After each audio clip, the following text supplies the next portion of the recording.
under fading skies. Tattered flags waving dreams in our eyes. The crowds roar like a storm on the wind. We're the underdogs fighting again.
Hey, what's going on, guys?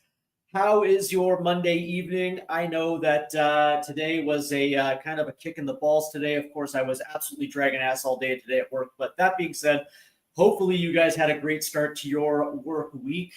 It is another edition of Stateside Footy, another edition of Yanks Abroad, as we recap the weekend that ended on September 28th. Before we get into it, make sure you hit those like and subscribe buttons, because I'll tell you what, man, the channel is growing. And with the growth of a channel means the algorithm is doing what algorithms do. I'm not exactly sure. Didn't necessarily pay attention in computer class back in the day, but apparently it has something to do with getting the channel out in front. So make sure you hit the like and subscribe buttons. All right, man, let's get into it, because I got to be honest with you. This week somewhat reads like it did last week. Not a tremendous amount of good performances across the board, except for one guy. And of course, you know exactly who I'm talking about. He plays for a certain Milan club. And of course, we'll get into Christian in just a second. We're going to start again with the strikers. And I thought maybe we would see a little bit of improvement from the strikers. We didn't. Unfortunately, we begin, of course, with U.S. number 1, Flo Balogun, in a 3-1 loss to Mets. He only played 45 minutes, managed only one shot on goal, 18 touches, 3 in the opposition box, 9-12 of accurate passing, and that's pretty much what Ballo was able to do in 45 minutes.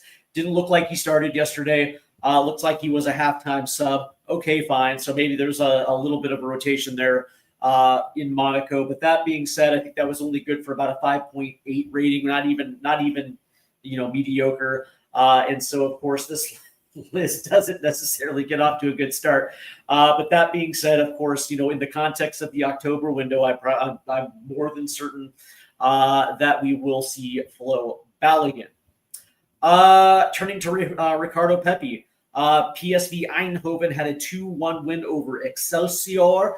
And this one's a little sketchy because he only played 32 minutes as he came off with a leg strain. And of course, we will give you more information when it comes to Ricardo Pepi's leg strain and whether or not that's going to open up a spot in the October camp for one guy by the name of Patrick Ajiman, who Pochettino loves. But he did...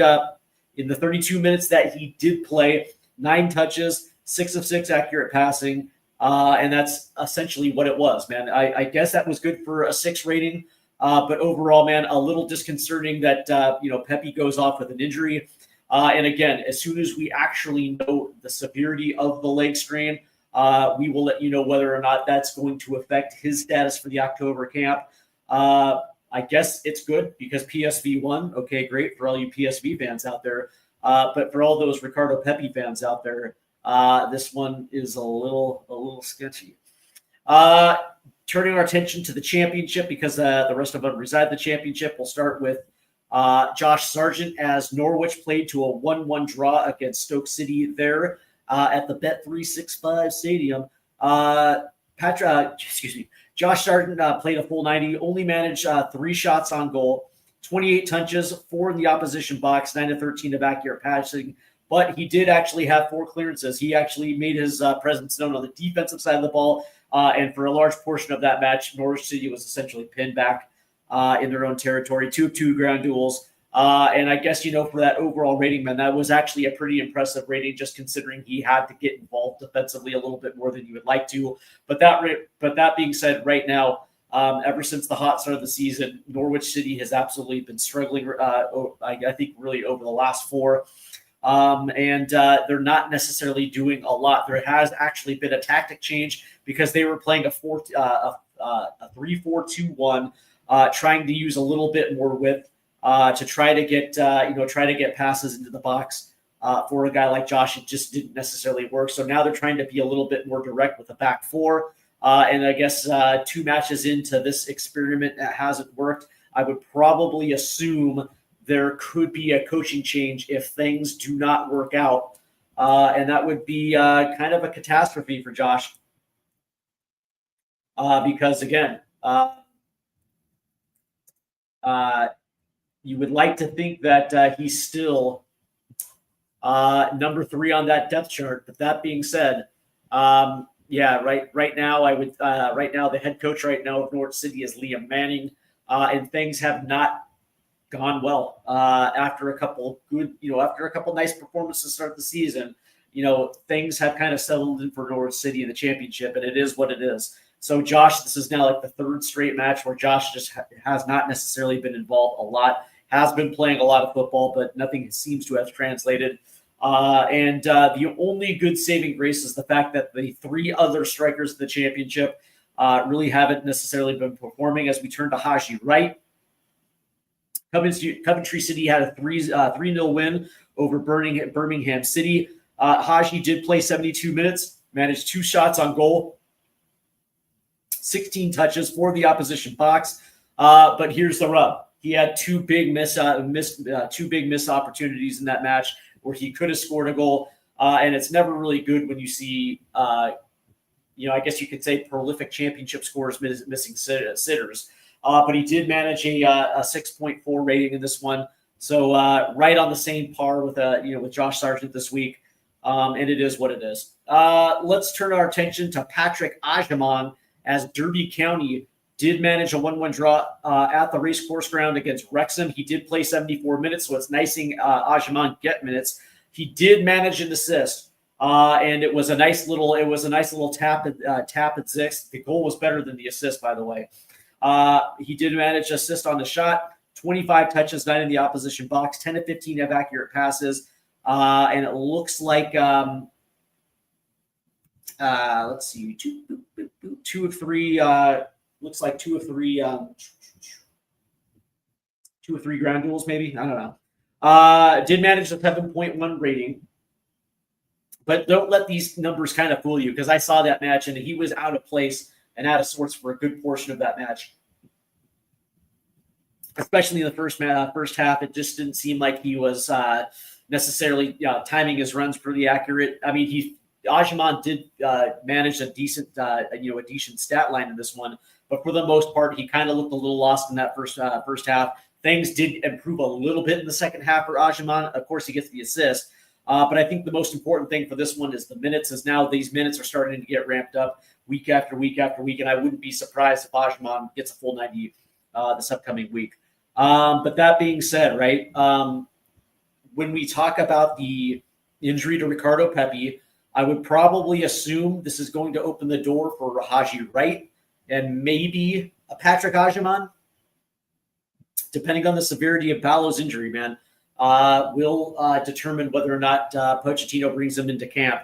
But that being said, the more minutes that Ajiman gets, and if he can actually replicate these kind of stat sheets, I would probably assume that Pochettino will bring him into camp. And of course, we finished with Damian Downs, who did not feature over the weekend, but he did feature midweek in a 2-1 loss to Liverpool in the Carabao Cup. He did manage 39 minutes, 19 touches, 4 of 9 of accurate passes, and that was pretty much it. And it's a little disconcerting now that Damian Downs really hasn't been able to show what his quality is and what his talent is at Southampton. And of course, he's playing in front of the captain of the squad up top right there, and so the work is going to get cut. Is going to be a little hard for him to cut out a role. But that being said, he's got to take opportunities when he gets these chances. He's got to make the most of it, just to let their head coach understand, like Will Still, and just let him know that he is quality and he can be trusted.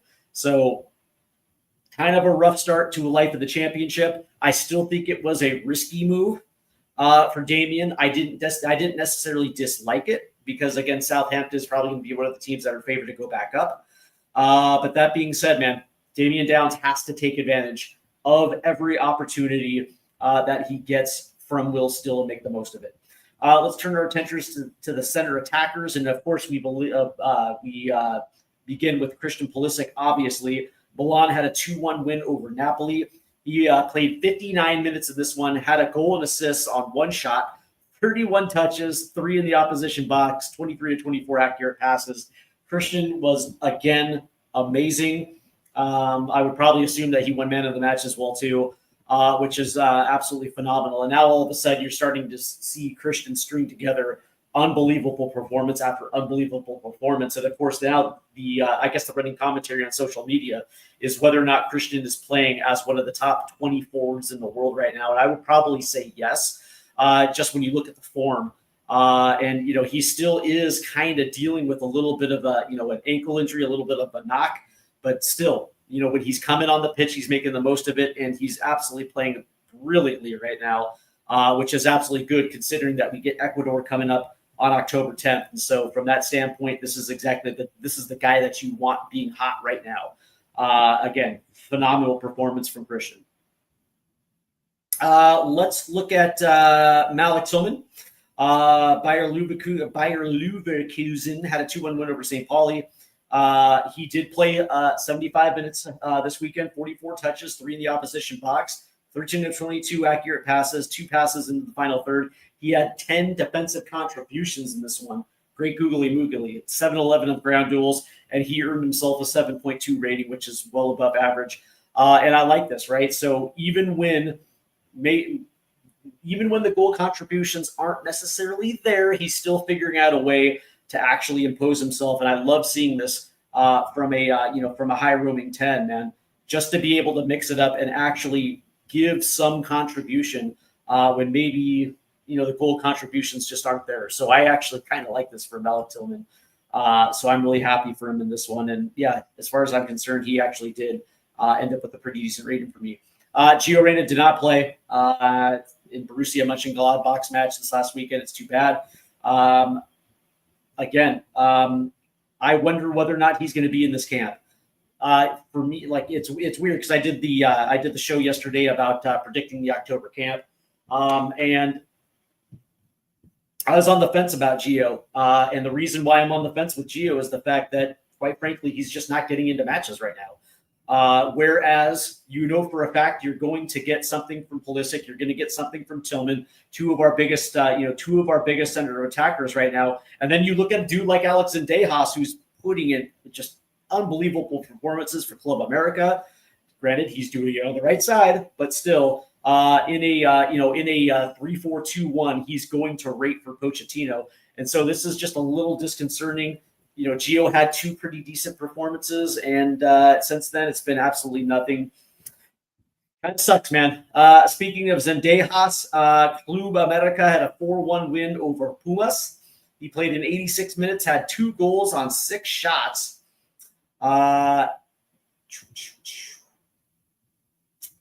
He had 60 touches. Holy shit. He had 60 touches, 9 in the opposition box, 28 to 31 accurate passes, 3 in the final third. He was the man of the match in this one for Club America with a 9.5 rating. And this is now the 5th straight week that Alex Dejas has absolutely delivered the goods for Club America. And I know what you're going to say, right? It's Liga MX, fair. But that being said, when you actually have this type of, it's just like Christian Pulisic, right? We want to applaud him for the consistency that he brings to Milan. It's the same thing applies to Zendejas, right? Zendejas is absolutely ripping up Liga MX right now.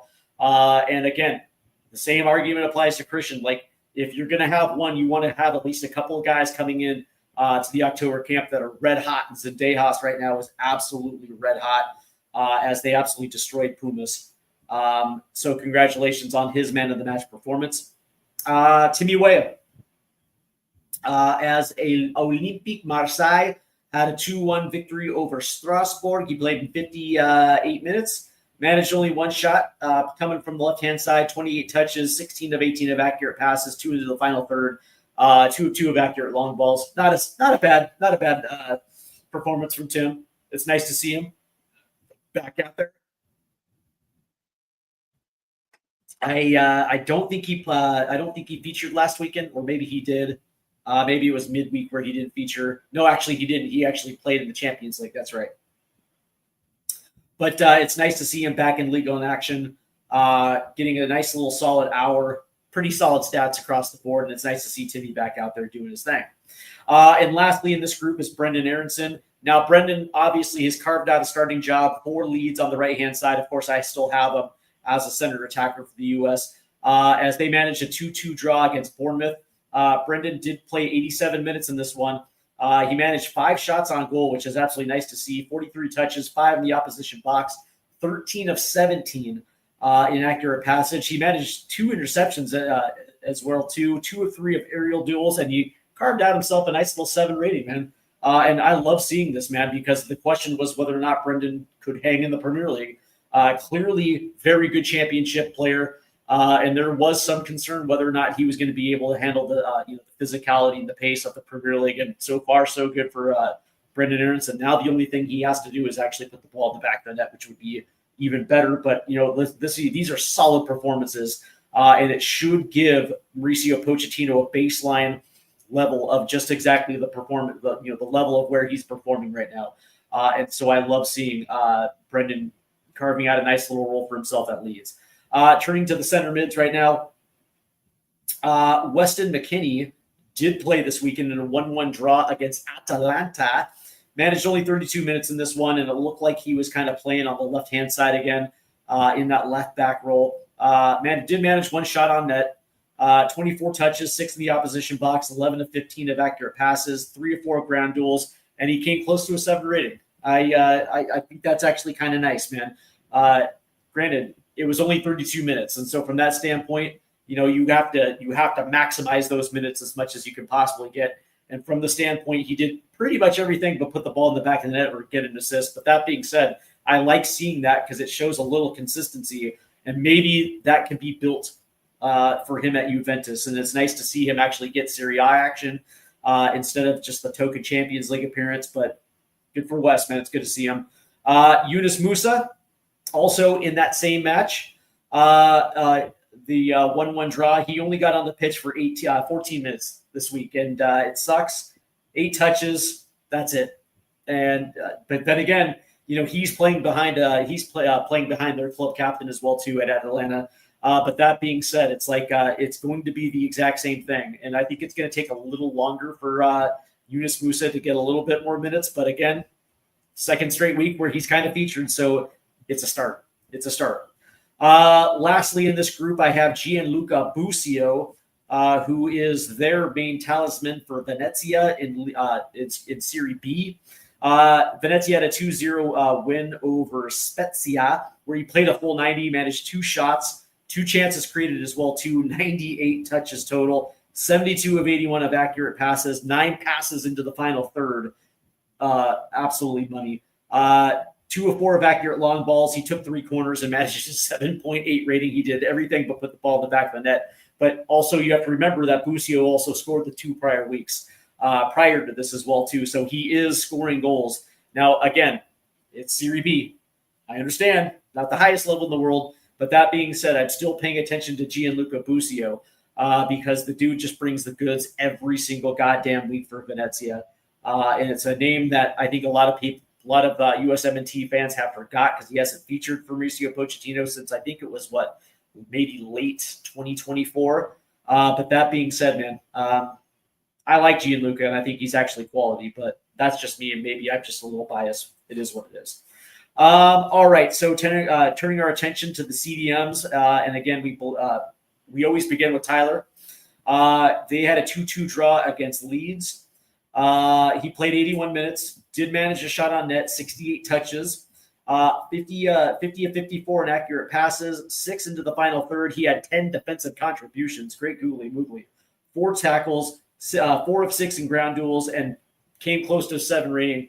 And again, this is exactly what he does every single week. It's like consistency, week in and week out, and he puts out fires everywhere for Bournemouth. And again, this is just a quality performance from Tyler. And somebody's got to be, somebody on this side of the ball has got to be consistent. And I'm glad it's Tyler. Tanner Tessman, Olympique Lyon managed a 1-0 victory over Lille. He played the full 90, 51 touches, 30 of 34 accurate passes, 2 in the final third, 5 defensive contributions, 2 of 2 of accurate long balls, 4 headed clearances, and it looks like it was 1 of 2 of aerial duels, and he did manage a 7 rating, which is a little step down from his last 2 performances. But Tanner, I mean, Jesus Christ, the dude's been consistent as well too. And because of the high-level play over the course of the last 3 weeks, I think he has definitely earned an opportunity to get called in for the October roster. And again, I like seeing this group actually being consistent because it shows exactly where the strength of the squad is in relation to the rest of the roster. Lastly on this one is Aiden Morris. Middlesbrough managed a 1-1 draw to Southampton. He played 72 minutes, had 74 goddamn touches in that match yesterday or a couple days ago, 43 of 47 of accurate passes, 8 passes into the final third, 3 of 3 of accurate long balls. 7 defensive contributions, 5 tackles, 9 of 20 in ground duels. And yet, really, when you look at it, it was about a good little 6.8 rating. So he's kind of close to that 7 as well too. And I wouldn't say things have dropped off. But that being said, it's hard for a CDM to stick out in that Middlesbrough team because everybody is playing so good right now as they lead the championship right now. And there's always going to be performances that might outshine it. But that being said, you talk about consistency. Aiden's been nothing but consistent for Middlesbrough. And again, you talk about deserving to be called in. He's one of those guys as well too. Turning to the fullbacks here. Anthony Robinson did feature, and I'm absolutely happy that he featured because it's been spotty. And, of course, he's got the knee injury that he's still recovering from. But Fulham did lose 3-1 to Aston Villa. Robinson, Jedi, did manage only 10 minutes coming in on the 80th minute. But in those 10 minutes, he managed 20 touches, 9 of 10 of accurate passing. And for that, I do give him a 6.5 rating because, again, it was only 10 minutes, but you saw a little something that kind of makes me think that he's close to being ramped up again. I don't think it's going to happen in the October camp. If I'm being perfectly honest, I don't think it's going to happen specifically because, as we've seen from Pochettino, he usually errs on the side of caution, and I think he just might keep him back with Fulham for the October camp. This is more going to be like a November camp type of deal, which is perfectly fine. I think we can hold out with Max Armstrong and John Tolkien for one more camp, before we actually get to see both Serginho Dest and Jedi back on the pitch together. It's been fun. Serginho Dest did not play this weekend for PSV Eindhoven. That's fine. Maybe there was some rotation, and I think that actually makes a lot of sense. He's actually logged quite a bit of minutes this year for PSV. And when you're playing a team like Excelsior, not exactly the cream of the crop in the year, the VZ, it's actually kind of understanding that there may have been some rotation there. Perfectly fine. I have not heard anything about any type of injury, so to me, this is just normal rotation. Joe Scally did feature in Borussia Mönchengladbach. 6-4 loss to Eintracht Frankfurt. How the fuck do you give up 6 goals? I have no idea. But he did play a full 90, Did manage 2 assists on this one on one shot, created 2 chances, 41 touches, 12 of 16 of accurate passing. He had 2 of 3 of accurate crosses, 2 of 2 of accurate long balls, 5 defensive contributions, and managed an 8.1 rating. And again, this is now the second straight match that Joe Scally has shown that he can get forward. So he's showing different elements, right? I think everybody just assumed that he's a stay-at-home defender. Maybe he's a guy that can play in a back three. But that being said, when you're showing these type of things, man, it's going to make coaches think that, maybe this is not something that we can write off. But that being said, man, Joe Scally, another very good performance, a 2 assist performance. And I like to see that, although, they did give up 6 to Eintracht Frankfurt. John Tolkien, speaking of which, as we stay in the Bundesliga, Holstein Kiel did lose 1-0 to Elversborg, did play the full 90, managed 1 shot on net, 51 touches, 3 in the opposition box, 16 of 23 of accurate passes. He did manage 6 chances. He did create 6 chances on his own. 4 of 8 of accurate crosses, 2 of 4 of accurate long balls. And it looks like he took 4 corners and managed a 7.5 rating. And so, again, consistency again on the defensive side of the ball. This is something that, you cannot overlook because it's actually been pretty good. John Tolkien's actually played pretty well in the second Bundesliga. And it makes, for me at least, it makes sense to give him a look, especially if you want to leave Anthony back. You can bring him in and rotate with a guy like Max Arfsten, especially when you consider, Columbus and their playoff aspirations. The one thing that I would probably assume is they're not going to give Arfsten 2 straight starts in this window. So it makes sense to bring in a guy like John Tolkien, let him get a 90 against Australia and see what he can do. Center backs. And this is a big one because Chris Richards, in my opinion, played pretty well in Crystal Palace's 2-1 upset over Liverpool. Played a full 90, 40 touches, 18 to 22 of accurate passes, 3 into the final third, 13 defensive contributions, 3 tackles, 6 clearances, 3 of 5 in ground duels, and yet he managed a 6.5 rating. Why? Because it was his error that led to Liverpool's goal. And so that does have to be taken in consideration. Outside of that, I think he still played pretty well overall. And again, I guess the theme of this one is going to be consistency still, because Chris has just been very good. He's starting to become one of the more underrated center backs, underappreciated center backs in the Premier League. And yet his body work just continues to be unbelievable.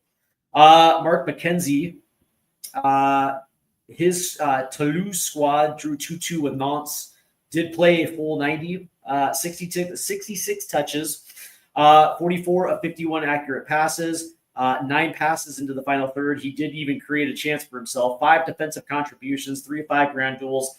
He had a 6.7 rating. And again, not playing for a good Toulouse team, but Mark McKenzie, again, this is now the 3rd straight week that he has put up similar numbers, showing some consistent form. And this is, again, something that I don't understand what Pochettino's issue with them. I can understand if you're making the case that he's still raw, fair, but he's consistent. It's not up and down, right? That's the thing with young prospects or raw prospects, is you actually see some fluctuation between performance from performance to performance. And yet Mark McKenzie playing in a back three for Toulouse is holding his own in one of the better leagues in Europe. And so that has to count for something. And again, I actually have him on my October squad.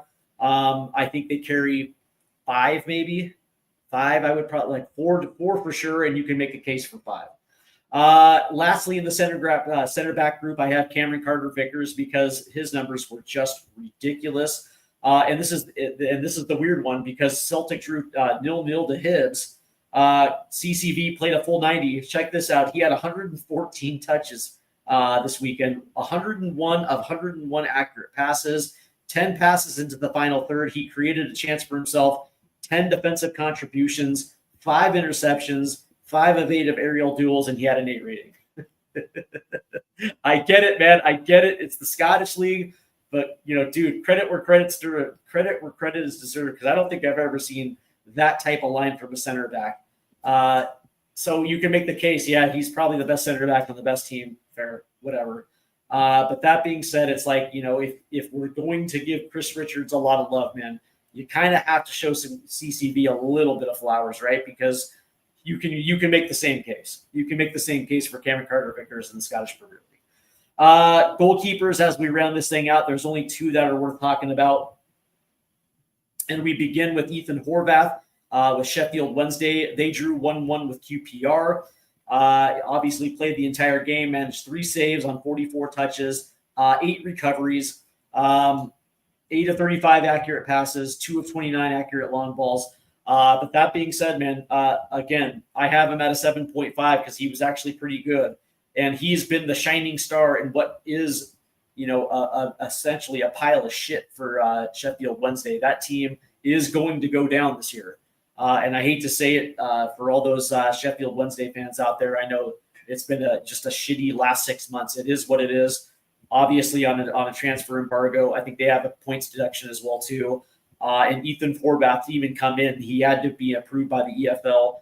Luckily, they were able to get at least a solid goalkeeper through the door. And he's been like the bright spot for Sheffield Wednesday this year. I actually have him in this camp because when it comes to the third goalkeeper, it's not going to matter. If you want Chris Brady, take Chris Brady. It doesn't matter. But that being said, it's like at least you can actually give some recognition to the fact that he is the guy that is somewhat holding it together in their back five. So from that standpoint, that's kind of impressive to me, considering everything that's going on with Sheffield Wednesday. He's not the problem. And I think he's kind of slowly, getting rid of his stench from Cardiff City last year. Lastly, Jonathan Klinsmann, who is, again, Serie B. He plays for Cesena. They had a 1-1 draw with Palermo. Obviously, he played the entire match, only managed 1 save, 34 touches, 7 recoveries, 14 to 27 inaccurate passes, 3 of 16 accurate long ball, and managed a 7 rating. And again, this is his 3rd straight match that I haven't clocked at a 7. Not bad. I don't exactly know how to really truly rate Serie B because there's not a lot of tremendous amount of teams in that league. But that being said, it's worth noting that he continues to be steady. And everything that I'm hearing coming out of the last camp was that Pochettino liked Klinsmann. So that's also worth noting as well too. But again, outside of the 2 performances that end up being man of the match, which I believe it was Christian, I actually had him as my man of the match in that 2-1 win over Napoli. But also Alex and Dejas definitely was the man of the match for Club America. So, 2 of those type of performances at the center attacking positions. But again, this is the 2nd straight week where a striker pool has been absolute dog shit. Of the 6 strikers, 4 of them in the championship, only 1 shot on goal the entire, for that entire crew. So hopefully next week we have actually something to talk about when it comes to the striker position. But again, it just is what it is. Oh, and by the way, I will keep you guys informed of what's going on with Ricardo Pepi because, again, for those that are tuning in right now, he did come off on the 32nd minute in that match against Excelsior, which being classified as a leg strain. So I will keep you guys updated on that because you wonder whether or not that's going to have impact on the October roster. Is this just a precaution? That's what it's reading like right now, as he was taken off as a precaution. So we will find out what's going to happen within this week. So definitely pay attention to that on the on the old social medias, which you can find me right here on X at Stateside Footy, and of course on TikTok at Stateside Footy as well too. I know, right? Clever names. So that's going to continue to be a fluid situation from him, because I would probably assume that if it even reads something like being major, you would probably figure that would be Pochettino's cue to bring in a guy like Patrick Aubameyang. I think it's widely known that Pochettino loves himself some Patrick Aubameyang, and again, didn't necessarily have the worst game against Wrexham, didn't have the best game either, but he did play 72 minutes, and you would probably assume that by the time October hits, by the time this camp hits, he's going to be playing full 90s, right? So if he can manage a goal contribution in the next couple weeks, and maybe the situation with Pepe kind of stays the same, maybe this is going to be like a Flo Balogun, Haji Wright, Patrick Ajaming type window. I think you guys know exactly how I feel about Patrick Ajaming. I don't think he should be anywhere near the national team. But if you guys are going to make the same the same case for Josh Sargent, yeah, maybe I need to come down off my my Josh Sargent fanboy perch, because I actually think Josh is a pretty good player. But the same can be applied for Josh Sargent. I'll just say that. That's about as much as I'm going to give you guys. All right, so that's going to conclude this week. And again, I wish I had more than really 2 glowing reports, but it was a lot of consistency from CDM to the back, which is good to see, considering that's allegedly our problem areas. But again, for the 3rd straight week, it really is like the best positions have been CDM, center backs, wing backs have been pretty good. And hopefully Pochettino and his staff is recognizing that as well too, because I think it's about time that guys like John Tolkien and Tanner Tessman get called back in. Same thing with Aiden Morris, because again, the consistency is too hard to ignore.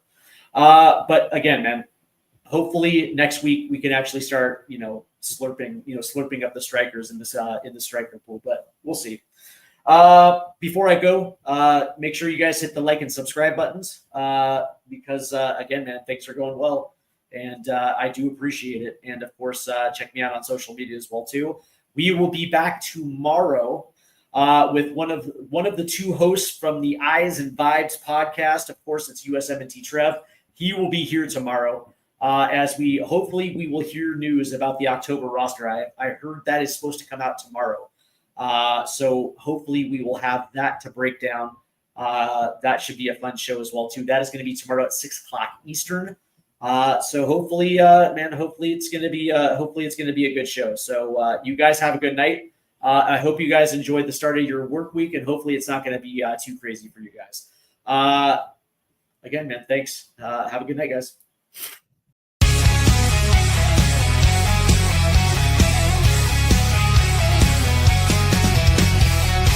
Rusted goalposts under fading skies,